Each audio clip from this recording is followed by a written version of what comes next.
তুমি খুব সুন্দর বাঁশি বাজাও, কোত্থেকে শিখলে? আমার মা আমাকে ছেলেবেলায় আমাকে এই বাঁশিটা দিয়ে বলেছিলেন, প্রতীক তোর যখন কান্না পাবে তখন এই বাঁশিটা বাজাস। ওই বাঁশির সুরের মধ্যে দিয়ে তোর কান্নাটাকে আকাশে বাতাসে ছড়িয়ে দিস, দেখবি নিজেকে অনেক হালকা লাগবে।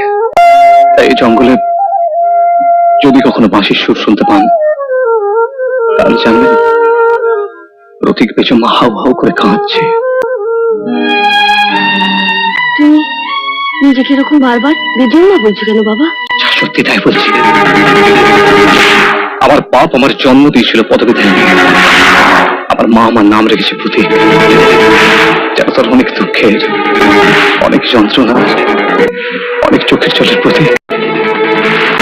আর সমাজ আমার পদবী দিয়েছে বেজম্মা, তাই সব মিলিয়ে আমি প্রতীক বেজম্মা।